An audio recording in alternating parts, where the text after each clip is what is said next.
Assalamualaikum warahmatullahi wabarakatuh. Kami dari kelompok 9, 11 MIPA 3 akan melanjutkan presentasi dari kelompok 8. Anggota kelompok kami yaitu Vanessa Aulia Giani Latifah, Vivi Fiandra, Wulan Ayuning Tias, dan Yosia Christian Lase. Kami akan mempresentasikan materi tentang teknik promosi, pengertian laporan, menganalisis laporan, dan contoh proposal makanan internasional. Assalamualaikum warahmatullahi wabarakatuh. Perkenalkan, nama saya Vanessa Aulia Giani Latifah dari kelas 11 MIPA 3 absen 33. Pada kesempatan kali ini saya akan menjelaskan tentang materi teknik promosi. Promosi penjualan atau sales promotion merupakan kegiatan yang sangat penting dan merupakan bagian integral dari proses pemasaran. Seorang wirausahawan harus mengetahui beberapa strategi penjualan untuk meningkatkan popularitas produk yang dibuat. Macam-macam teknik promosi yaitu yang pertama, memberikan kupon, yang kedua, potongan harga, yang ketiga, promosi spesial, yang keempat, kontes dan undian, yang kelima, pemberian sampel produk atau contoh produk. Yang pertama, memberikan kupon. Teknik ini dilakukan dengan memberikan sertifikat yang memberi hak pada pemegangnya untuk mendapat pengurangan harga seperti yang tercetak untuk pembelian produk tertentu. Yang kedua yaitu price of deals atau diskon atau yang biasa kita kenal dengan potongan harga. Teknik ini dilakukan dengan memberikan potongan harga langsung di tempat pembelian. Biasanya potongan harga berkisar 10% sampai 25%. Yang ketiga adalah premium and advertising specialties atau promosi spesial. Teknik ini dilakukan dengan memberikan barang dengan biaya yang relatif rendah atau gratis sebagai insentif untuk membeli produk tertentu. Yang keempat yaitu contest and sweepstakes atau kontes dan undian. Teknik promosi yang dilakukan dengan memberikan hadiah berupa tawaran kesempatan untuk memenangkan uang tunai, perjalanan, atau barang-barang karena membeli sesuatu tertentu. Yang terakhir yaitu sampling and trial offers atau pemberian contoh produk. Merupakan teknik promosi dengan memberikan penawaran gratis untuk sejumlah produk atau jasa.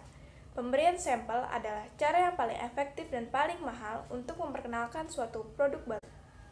Ada 10 macam teknik sampling. Yang pertama, in-store sampling, yaitu pemberian contoh produk di dalam toko. Yang kedua, door-to-door sampling, yaitu pemberian contoh produk dengan mendatangi konsumen satu persatu. Yang ketiga, mail sampling, yaitu mengirimkan contoh produk melalui jasa pos. Teknik ini merupakan alternatif dari distribusi door-to-door. Yang keempat, newspaper sampling, yaitu pengiriman contoh produk melalui surat kabar. Yang kelima, on-package sampling, yaitu teknik di mana contoh barang disisipkan pada kemasan produk lain. Contohnya, pembelian makanan utama berhadiah es krim. Yang keenam, mobile sampling, yaitu membawa keluar logo untuk menghiasi mall, area rekreasi, pekan raya, dan pusat perbelanjaan. Yang ketujuh, brand or product placement adalah teknik promosi untuk mencapai pasar dengan memasukkan produk pada sebuah acara televisi atau film. Yang kedelapan, rebates atau rabat atau tawaran pengembalian tunai, yaitu memberikan pengurangan harga setelah pembelian terjadi. Yang kesembilan, frequency programs, yaitu teknik promosi yang mengarah kepada program-program yang berkelanjutan, seperti menawarkan konsumen diskon atau hadiah produk gratis.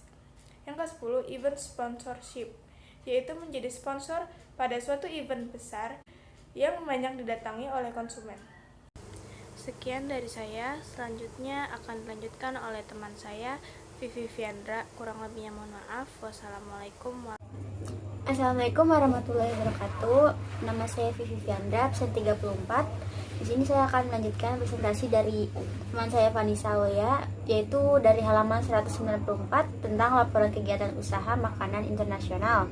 Nah, untuk pengertiannya itu, laporan adalah segala sesuatu, baik itu peristiwa atau kegiatan yang dilaporkan dengan dapat berbentuk lisan ataupun tertulis berdasarkan fakta atau peristiwa yang terjadi.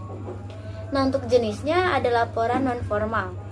Nah, ini misalnya itu seperti cerita tentang perjalanan yang kita lakukan karena tidak menggunakan sistematika standar atau laporan resmi.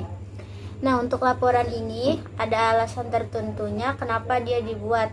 Ada manfaatnya, yaitu yang pertama untuk membantu wirausaha mengembangkan usaha dan menguji strategi serta hasil yang diharapkan dari sudut pandang pihak lain yaitu investor. Nah, untuk yang kedua, membantu wirausaha untuk berpikir kritis dan objektif atas bidang usaha yang akan dijalankan dia. Nah, untuk yang ketiga, sebagai alat komunikasi dalam memaparkan dan meyakinkan gagasan kepada pihak lain. Yang terakhir, fungsinya untuk membantu meningkatkan keberhasilan para wirausaha. Sekian presentasi saya, berikutnya akan dilanjutkan oleh teman saya yaitu Wulan Ayuning Tias. Bila ada kesalahan kata, mohon dimaaf, semoga yang saya sampaikan bisa dimengerti dengan jelas. Assalamualaikum warahmatullahi wabarakatuh. Assalamualaikum warahmatullahi wabarakatuh. Perkenalkan, nama saya Wulan Ayuning Tias. Saya dari kelas 11 MIPA 3 dan saya absen 35. Di sini saya akan menjelaskan tentang menganalisis laporan kegiatan usaha makanan internasional. Laporan adalah alat pemberitahuan atau pertanggungjawaban dari suatu tim kerja yang disusun secara lengkap, sistematis, dan kronologis. Laporan merupakan suatu keterangan mengenai suatu peristiwa atau perihal yang ditulis berdasarkan berbagai data, fakta, dan keterangan yang melingkupi peristiwa atau perihal tersebut. Laporan mengenai peristiwa atau perihal yang bersifat penting atau resmi biasanya disampaikan dalam bentuk tulisan. Dalam menganalisis laporan, yang perlu diperhatikan adalah hal-hal sebagai berikut. A. Menyimak laporan dengan seksama.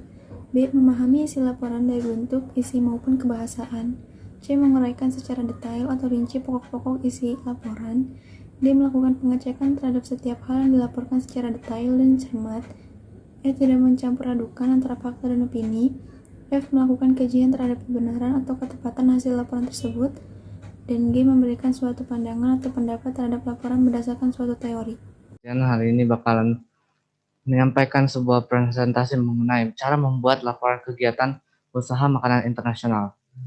Karena kali ini gue ada di luar jangkauan, makanya gue gak bisa pakai seragam gue, jadi gue pakai pakaian serapinya aja. Jadi gue lepas masker dulu ya. Nah, oke. Kita akan mulai ke dalam materi kita hari ini untuk membuat laporan kegiatan usaha makanan internasional. Apa sih yang pertama kali yang terbesit di pikiran kita ketika kita ketika tahu tentang kata laporan kegiatan? Laporan kegiatan tuh yang ada muncul di otak gue itu yaitu di mana kita mulai dari awal sampai akhir dari sebuah kegiatan tersebut kita beritahu bagaimana hasilnya, yang baik dan buruknya. Nah, oleh karena itu kita di sini akan membuat sebuah laporan yang baik.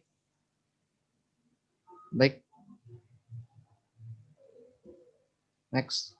Nah, definisi. Pertama kali, definisi yang saya tangkap dari hal ini adalah dokumen tertulis yang disiapkan oleh wirausahawan dengan isi yang relevan agar orang mau bekerja sama. Siapa di sini cita-citanya pengen jadi wirausahawan?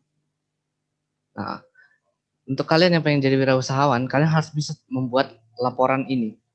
Nah, garis besarnya yang didapatkan ialah ini dibuat agar mampu untuk mengajak orang lain bekerja sama.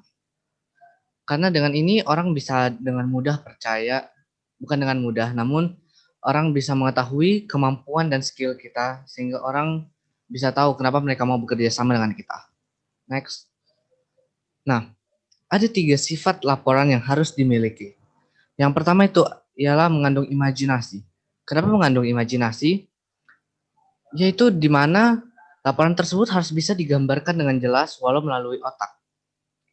Nah, cara penggambarannya ini harus yang sangat mudah digambarkan lewat otak agar tidak menimbulkan kebingungan. Nah, yang kedua itu ialah laporan harus sempurna dan lengkap. Nah, kalau ada laporan yang nggak lengkap, ada yang bolong-bolong, kita nggak tahu dong bagaimana dengan yang lain, bagaimana cara mencari yang lain. Oleh sebabnya itu kita harus melengkapi mulai dari awal hingga akhir. Nah, yang ketiga ini, laporan harus disajikan menarik. Menarik agar semua orang merasa excited dan mereka ingin melihat laporan yang ingin kamu tampilkan kepada mereka. Nah, ada struktur laporan. Yang pertama itu ialah cover. Cover itu ya dimana kita melihat seperti cover buku, sampul buku, dimana untuk menarik perhatian orang yang membaca agar mereka merasa tertarik gitu untuk membaca sampai ke dalamnya.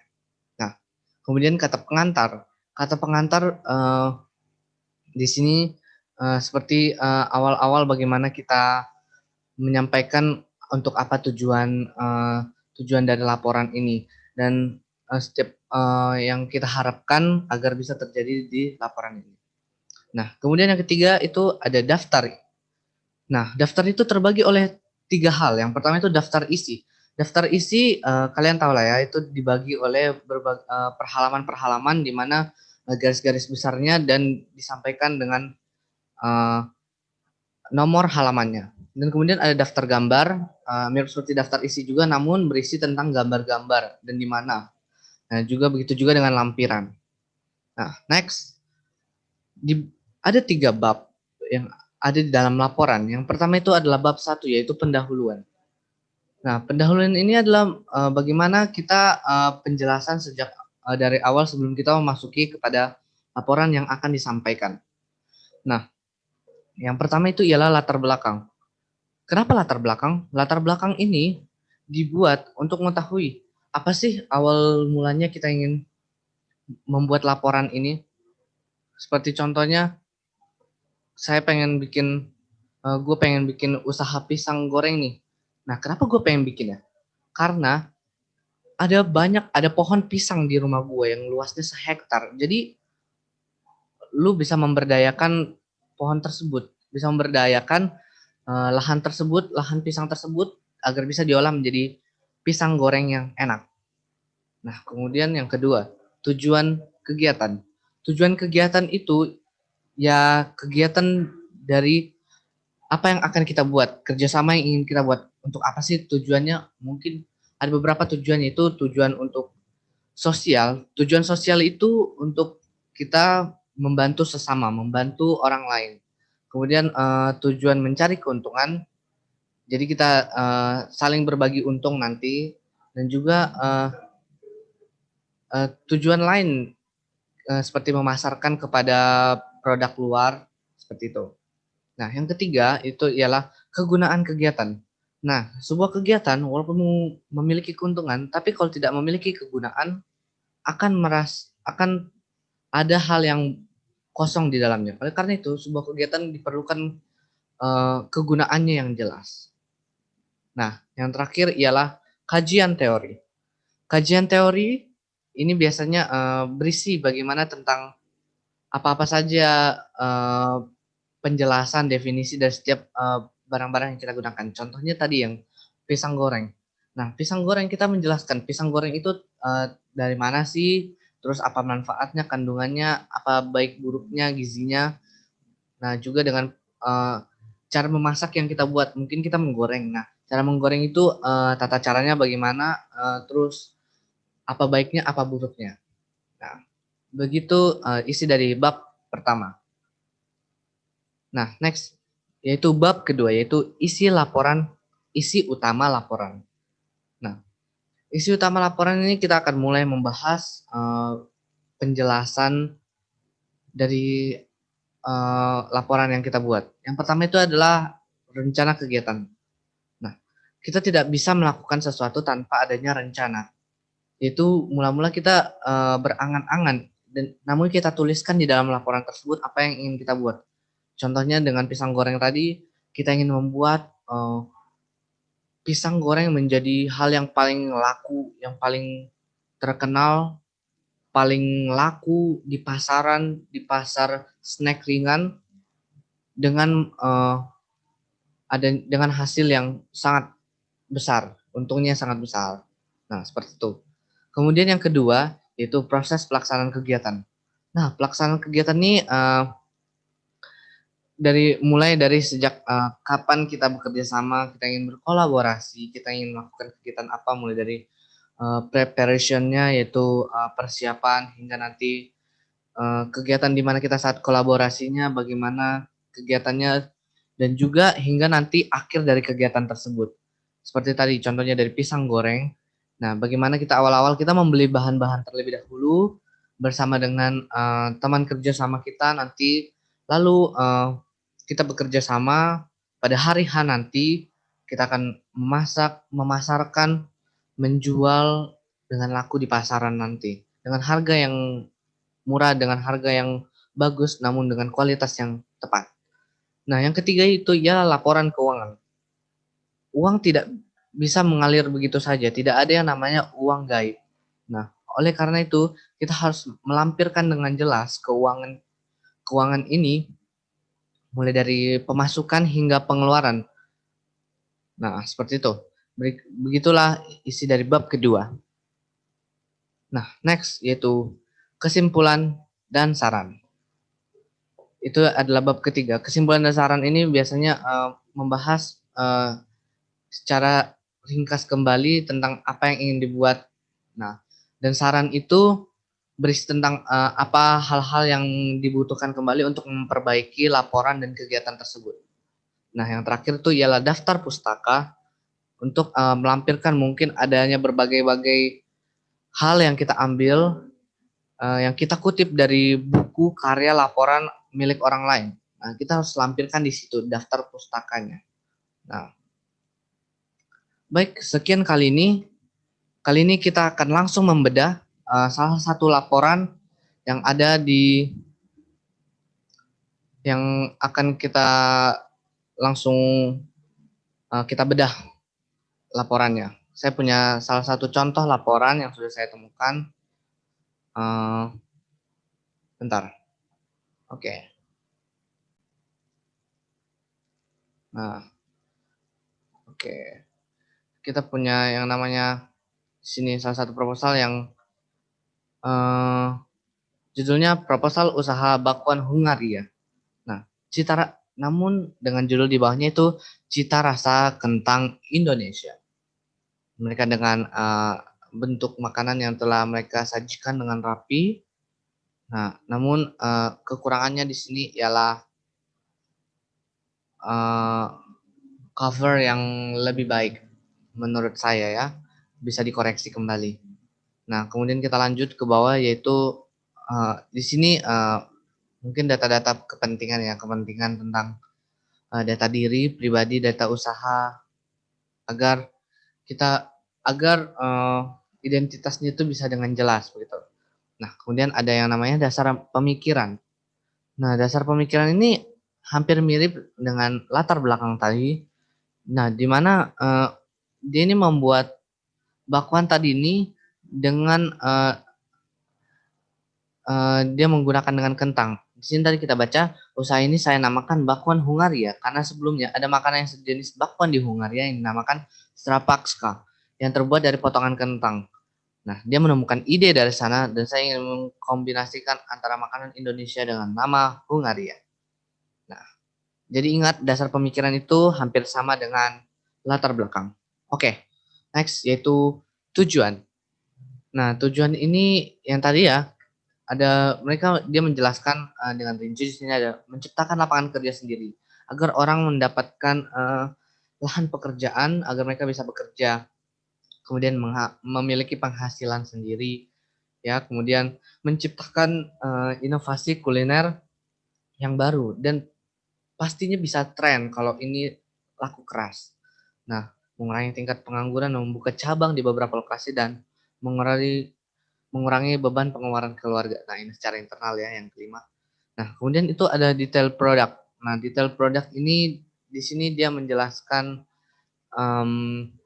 bahan baku, proses dan kapasitas yang dibutuhkan. Dia menjelaskan tentang bakwan yang disajikan ini yang berbeda dengan bakwan-bakwan yang biasanya gitu di warung-warung. Nah, kemudian juga karena ini berbahan kentang dan ini berbeda dari yang biasanya, daripada bakwan yang biasanya menggunakan sayur kol dengan wortel dan yang lain-lain. Nah, kemudian dia ada berbagai macam lagi dengan bahan bakunya, dia terakan harganya, lalu kemudian tempat laba bersihnya kalau dihasilkan bisa mencapai 1,75 juta per bulan. Oke. Nah, kemudian tempat usahanya dilaksanakan di sini di Politeknik Negeri Sriwijaya. Nah, kemudian dia melengkapi lagi di sini ada namanya pasar dan strategi pemasaran. Nah, dia punya target di mana dia pengen jual barang tersebut. Nah, biasanya dia mencari pasar ini di mana banyak peminatnya. Nah, kayak contohnya tadi pisang goreng, di mana pasti peminatnya itu yang menyukai itu orang-orang yang sangat suka gorengan, kemudian anak-anak dan orang yang suka dengan cemilan pisang goreng. Nah, sedangkan di sini yaitu target pasarnya ialah mahasiswa di Politeknik Negeri Sriwijaya. Nah, strategi pemasarannya itu dia memasarkan dengan slogannya sendiri yaitu cita rasa kentang Indonesia Camkoha. Nah, dia juga membuat pembuatan gerobak dorong, kemudian bermitra dengan kantin-kantin sekolah, terus menerima pesanan seperti catering, terus melakukan promosi secara online dan juga komitmen pelayanan mereka melayani dengan sepenuh hati dengan makanan yang bersih dan bergizi. Nah, kemudian dia juga menjelaskan lagi ada aspek sumber daya manusia. Nah, mereka dibantu oleh seorang karyawan yang akan mengolah dalam proses produksi dan pemasaran, ibaratnya manajer. Oke. Nah, kemudian dia langsung menjelaskan tentang harga-harganya. Di sini ada harga-harga bahan baku dan juga biayanya. Terus ya dia menjelaskan ya seperti itu. Kemudian kebutuhan modalnya juga ada biaya untuk investasi. Biaya investasi itu di mana kita ibaratnya menabung di situ, namun kita mendapatkan keuntungan namun di kemudian hari, walaupun keuntungannya tidak kita rasakan secara langsung gitu. Nah, total kebutuhan modalnya disampaikan sini ada 6.900.000. Nah, sini ada proyeksi pendapatan dan biayanya bisa didapatkan 1.750.000 dalam sebulan. Nah, akhirnya dia langsung membuat kesimpulan di mana layak untuk diajak bekerja sama karena ini cukup menarik menurut saya karena dia dapat menjelaskan secara rinci mengenai pasar penjualan yang dia buat. Nah, baik, sekian reaction dari saya dari laporan ini. Nah, ini menurut saya laporan yang cukup bagus ya, walaupun ada beberapa hal yang kurang ya. Kita tidak menemukan daftar di sini, baik itu daftar isi, daftar gambar, daftar lampiran. Namun ini cukup menarik untuk diajak bekerja sama. Nah, baik, oke, sekian kali ini untuk penjelasan presentasi yang saya sampaikan kali ini. Terima kasih untuk setiap perhatiannya. Mohon maaf bila ada kesalahan. Jangan lupa untuk like, komen, subscribe, dan bayar pajak. Ya, kalian tidak boleh lupa untuk bayar pajak, oke? Nah, terima kasih untuk semuanya. Bye.